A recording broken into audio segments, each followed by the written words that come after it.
안녕하세요. H성형외과 백정환입니다. 오늘 설명드릴 내용은 사각턱 재건 수술 후기 두 번째 이야기인데요.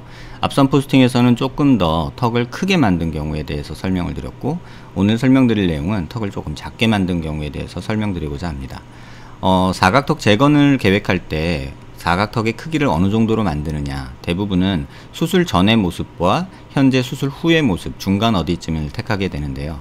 이럴 때에도 고려해야 될 내용이 두상의 모습, 얼굴의 전체적인 좌우 폭과 피부의 상태, 얼굴의 전체적인 비율, 이런 것들, 피부 상태들을 한꺼번에 고려해서 어떤 모습을 만들어갈지를 결정하게 됩니다. 이 환자분의 경우에는 두상이 넓지 않고 수술 후에 이렇게 하악이 너무 작아진 느낌이 들어서 얼굴 비율이 조금 깨진 경우입니다. 그래서 정면 효과는 많이 주지 않기 위해서 하악은 조금만 만들었고요. 이 수술 전 모습에서 이 목선을 보시면, 목선과 귓볼과 이 하악각의 모습을 보시면 수술 후에 한 요만큼 정도 하악각이 만들어진 모습이고, 정면 효과도 수술 전후를 비교해 보시면 그리 많이 생기지 않은 모습을 볼 수 있습니다. 또 특징적으로 턱끝, 체부가 많이 절골이 됐을 때, 절제가 됐을 때 이렇게 입꼬리 밑에서 함몰이 관찰되고, 그 다음에 턱끝의 길이의 축소가 좀 과다하게 됐을 때는 근육의 뭉침과 이렇게 석끝에 이렇게 평평하게 보이는 이런 모습이 특징적으로 나타나게 됩니다. 이런 경우에 길이 연장과 약간의 전진술을 통해서 턱끝 모양을 만들어준 모습입니다. 측면 모습을 보시면 특징적으로 보이는 하악각 과절제 환자의 모습이 이 환자분에서 다 관찰이 되고 있는데요.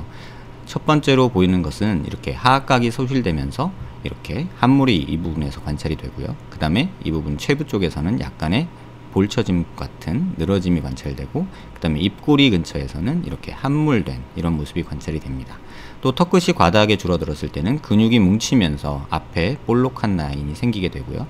반면에 턱끝에 정상적으로 있어야 될 볼록한 모습보다는 평평해지고 근육이 뭉치고, 이쪽 부위에는 호두주름이라는 것이 특징적으로 생기게 됩니다. 또 이렇게 과절제 됐을 때는 이중턱이 따라오게 되죠. 그래서 이 환자의 재건 수술 계획에 있어서는 적절히 하악각을 만들어주고 체부 쪽 볼륨을 주고, 이 함몰 부위에 대해서는 외측 하방으로 볼륨을 줘서 이런 함몰을 교정했고요. 또 이 턱끝에 근육 뭉치는 부분은 수술 중에 근육을 살짝 잘라주는 그런 조작을 통해서 이쪽 부분 길이 연장을 했고, 그 다음에 턱끝 자체도 길이 연장과 약간의 전진을 통해서 이쪽 부위에 돌출을 만들어 주었습니다. 그래서 수술 후 모습을 보시면 적절히 어느 정도 만들어진 하악각 모습을 볼 수 있고요. 체부 쪽에 약간의 늘어짐이 아직 관찰이 되지만 그래도 이쪽 함몰 부위는 많이 개선이 된 모습을 확인할 수 있습니다. 또 턱 라인도 정상적으로 보이는 이런 턱 라인을 만들어 주었고요. 부가적으로 이런 수술을 통해서 이중턱도 개선된 모습을 확인할 수 있습니다.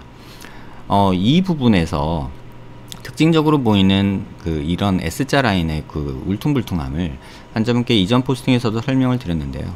이 교근이 하악각이 잘리면서 피부를 같이 함께 가지고 위 방향으로 당기게 돼서 이쪽 부분은 하악각을 아무리 많이 잘라내도 늘어짐보다는 이렇게 함몰로 나타나게 되고요. 또 이 부분은 입꼬리 당김근이 뼈에 붙어 있던 것이 떨어지면서 피부를 같이 함께 들고 따라 올라가기 때문에 함몰이 관찰이 됩니다. 반면에 이 중간 부위에는 특별히 근육이 없기 때문에 약간의 늘어짐, 그러니까 플라티스마라고 해서 목에 있는 근육들만 있거든요. 그래서 오히려 이쪽은 늘어지는 양상을 보이게 되죠. 그래서 특징적으로 꺼지고 튀어나오고 꺼지고, 이런 하악각 과절제의 어떤 전형적인 모습을 관찰할 수 있습니다.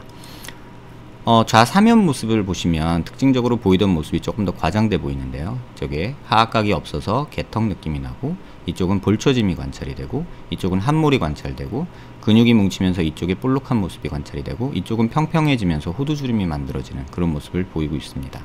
수술 전 모습에서도 그 모습이 그대로 관찰이 되고 있고요. 수술 후 모습을 보시면 하악각이 어느 정도 만들어진 모습과 볼처짐이 약간은 남아있지만 이 함몰은 많이 교정된 모습이고요. 턱끝도 수술 전에 비해서 침포인트가 이쪽에 위치하면서 조금 더 자연스러운 라인이 만들어진 것을 볼 수 있습니다. 수술 후 실제 모습에서도 이러한 턱 라인이 조금 자연스러워진 모습과 얼굴 비율이 조금 더 나아진 모습이 관찰이 됩니다. 우측면 모습에서도 보시면 함몰, 약간의 늘어짐, 이중턱, 턱끝의 뭉침, 그 다음에 평평한 모습, 이런 것들이 보이고요. 수술 후에 어느 정도 각이 생기고 체부 쪽에 볼륨이 만들어지면서 함몰은 교정되고 이중턱은 개선이 되고 턱 라인도 조금 더 자연스러워진 모습을 확인할 수 있습니다. 사면 모습에서도 함몰 관찰되고요. 약간의 늘어짐 관찰되고 함몰 관찰되고 이중턱 보이고 있고요. 수술 후 모습에서 턱 라인이 전반적으로 만들어져서 조금 또렷해진 모습을 볼 수 있고요. 실제 모습에서도 어느 정도 자연스러워진 모습을 확인할 수 있습니다. 이 부분에 있어서 많은 분들이 이제 얘기를 하시는데요. 하악각은 또렷해지고 싶은데 얼굴은 커지기 싫다.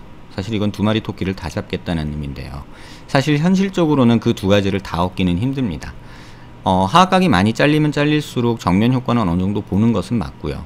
하지만 하악각을 또 많이 만들어주면 줄수록 또 측면에서는 이 턱 라인이 또렷해지는 모습이 관찰이 되지만 반대로 정면에서 얼굴이 커진 느낌이 생기게 되죠.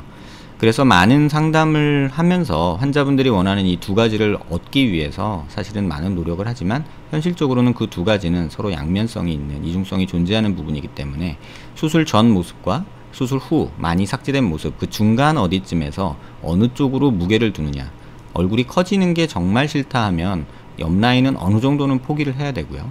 옆 라인이 또렷해지기를 바란다면 어느 정도의 정면 효과가 생기는 것은 감안을 해야 됩니다. 그래서 그 중간을 택하는 것이 가장 어려운 일인 듯하고 환자분들도 많이 고민하시는 내용인 듯합니다. 수술 후 모습을 보시면요. CT에서 보시면 기본적으로 이렇게 콘다일에서 하악 과도에서 내려오는 정상적인 턱 라인이 있고 수술을 안 한 상태라면 이런 식으로 떨어지면서 이렇게 턱 라인이 가는 게 일반적입니다.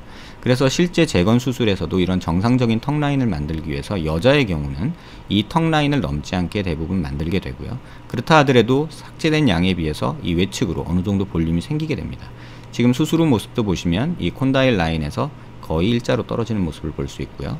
외측 볼륨을 이 정도는 줘야 어느 정도 각이 생긴 모습을 볼 수 있고, 남자의 경우 또는 여자인데도 이렇게 교근이 많이 발달한 경우에는 의도적으로 바깥으로 더 볼륨을 줘서 그러한 함몰을 조금 또렷하게 하악각을 만들어주는 그런 모습도 디자인하게 됩니다. 그래서 턱끝 길이가 짧아진 모습도 이렇게 약간 길이 연장하고 전진을 통해서 만들고요. 이쪽 체부 쪽에 볼륨 없는 것도 외측 하방으로 볼륨을 만들어준 모습입니다. 일반적으로 수술할 때 기존 수술에서 사용했던 이런 금속이나 어떤 플레이트 스크류 고정은 대부분 다 제거를 하고 수술을 하게 됩니다.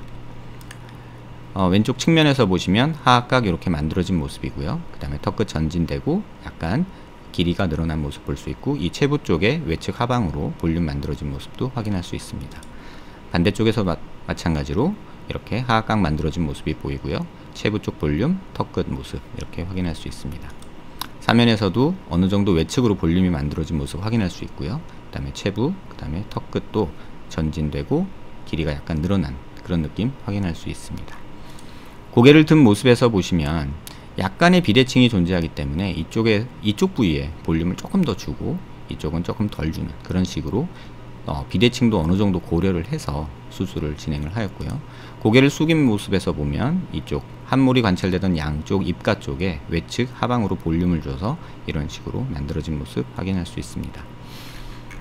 많은 사각턱 재건 수술을 고민하시는 분들이 공통적으로 주시는 질문이 얼굴 너무 커지는 거 아니냐, 턱선이 좋아지냐 말씀을 많이 하십니다. 정도의 문제입니다. 어떤 제 스타일이나 어떤 제가 추구하는 바가 있는 것은 아니고요. 얼굴 두상과 피부 상태, 그 다음에 뼈의 상태를 보고 한꺼번에 고려를 해서 환자분이 또 원하는 모습을 통해서 이렇게 각을 만들어 주게 됩니다. 이 환자분 같은 경우는 사실은 조금 더 크게 만들 걸 그랬다라는 생각이 있으신 분입니다. 근데 개인적으로는 반대하고요. 왜냐면 이렇게 각이 더 또렷해지면 또렷해질수록 얼굴의 정면 효과가 커지거든요. 실제 이 모습에서도 보시면 어떤 분들은 이 모습이 더 낫다라고 말씀하시는 분들도 분명히 존재하리라고 생각이 됩니다. 하지만 측면 사면에서 보시면 이런 함몰을 교정하기 위해서는 어느 정도, 이 정도의 볼륨 증대는 필요한 상황입니다. 그래서 갸름함을 유지하면서 하악각을 만들고 턱 라인을 또렷하게 만들고 싶다. 이런 부분은 사실은 뼈 수술만으로는 완전히 해결하기는 어려운 점이 있습니다. 정이나 그런 경우에는 하악각을 최소한으로 만들고 이 늘어진 피부, 남는 살을 이렇게 리프팅을 통해서 조금은 만들 수는 있지만 대부분의 20, 30대 되시는 환자분들께 그렇게 리프팅 수술까지 이렇게 큰 절개창 흉터를 남기면서까지 젊은 나이에 리프팅 수술을 권하는 것은 옳지 않다고 생각하고 있습니다. 비슷한 문제로 고민하시는 분들께 사각턱 재건술을 또 고민하시는 분들께 도움되는 내용이 되었길 바랍니다. 감사합니다.